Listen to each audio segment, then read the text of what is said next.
నువ్వు క్రీస్తులోనికి బాప్తిసం పొంది క్రీస్తుని ధరించుకున్న ప్రభావము ఎన్ని రోజులకు ఒకసారి నువ్వు అనుభవించవచ్చు. అనుభవించడం కాదు, ఆ అనుభవంలోకి నేను ఆల్రెడీ వెళ్ళి ఉన్నాను. ఆ అనుభవము అనుక్షణము అనుదినము ప్రతి పరిస్థితిలో ఆ అభిషక్తుని జీవితము అనుక్షణము అనుదినముతో నేను ప్రభావితం చేయబడే వ్యక్తిగా ఉన్నాను. అలాగా నేను బాప్తిసం పొంది ఉన్నాను.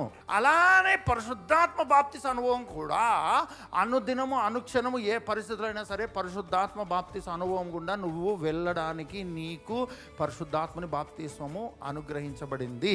దాన్ని నువ్వు ఇంపార్టెంట్గా తీసుకోవాలి.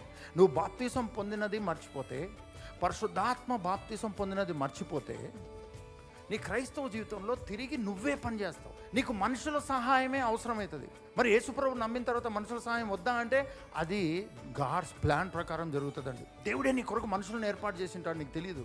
దేవుడు నీ కొరకు రాజులను ఏర్పాటు చేసింటాడు, నీకు తెలియదు. నీ అభివృద్ధి కొరకు గొల్యాతులు ఉంటారు, నీ ప్రమోషన్ కొరకు గొల్యాతు ఉంటాడు. గట్టిగా హల్లెలూయా చెప్తామని. నీ కొరకు గోతులు ఉండడం ఎంత ఇంపార్టెంటో నీ కొరకు సింహాసనం ఉండడం కూడా అంత ఇంపార్టెంట్గా ఉంటుంది. హల్లెలూయా. ఈరోజు నువ్వు ఏ గోతైన అనుభవంలోకి వెళ్తున్నా, ఏ బంధింపబడిన అనుభవం గుండా వెళ్తున్నా, ఏమి చేయలేని అనుభవం గుండా వెళ్తున్నా, ఏ బలహీనత కలిగిన అనుభవం గుండా నువ్వు వెళ్తున్నా, ఆ అనుభవమే ఒక రోజుకి నిన్ను సింహాసనం ఎక్కిస్తుంది. హల్లెలూయా.